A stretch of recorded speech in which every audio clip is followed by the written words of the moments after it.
রেস্টুরেন্টের পরিকল্পনা কি? বুঝলাম না কথাটা। ভবিষ্যতে আপনার পরিকল্পনা কি? এটাকে আরো বড় করার বা আরো কয়েকটা জায়গায় খোলার ইচ্ছা আছে নাকি এটাই থাকবে? আমার ভবিষ্যতে এটা একটা পরিকল্পনা আছে। এই রেস্টুরেন্টটাকে আরও বড় করব, আরও সুন্দর করব। ওই যে দেখেন আপনাদের পিছনে চুলা বানায় রাখছি। হ্যাঁ, এখন 3টা চুলা পাক হইতেছে। পরবর্তী টাইমে আরেকটা চুলা বানায় নতুন করে 4টা চুলা একখানে অ্যাড করছি।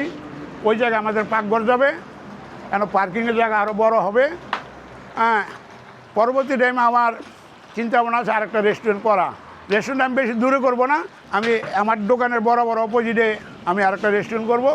ওই জায়গায় আমি বালি টেলি ফালায় রাখছি। মনে হয় আগামী 1 মাসের ভিতর বা হয়তো ঈদের পরে গিয়ে আমি ওই রেস্টুরেন্টে কাজটা ধরবো।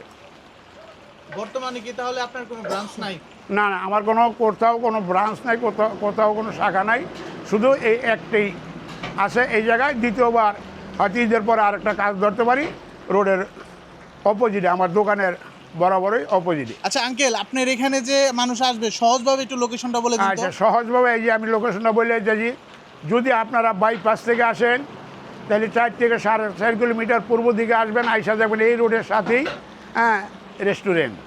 আর যদি মিরার বাজার দিকতে আসেন তাহলে 5 কিলোমিটার মতো আইসা দেখবেন মাইওয়ান রেলগেট। মাইওয়ান রেলগেটটা পার হয়ে হাতের ডাইন সাইডে 1/2 কিলোমিটার সামনে আগাইলে দেখবেন হাতের ডাইন পাশে এই রোডের সাথেই।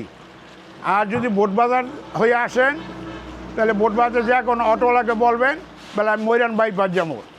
ময়রান বাইপাসে এসে নামাই দিলে রোডটা পার হয়ে গেলে উত্তর পাশে আসলেই দেখবেন রোডের সাথেই রেস্টুরেন্ট। তাহলে আপনারা যেখান থেকে আসেন এই বর্ণনা দিয়ে আসতে পারবেন।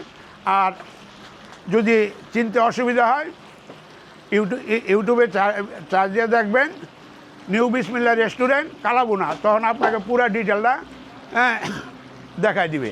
ওই বর্ণনা ধরে আপনারা আসতে পারবেন।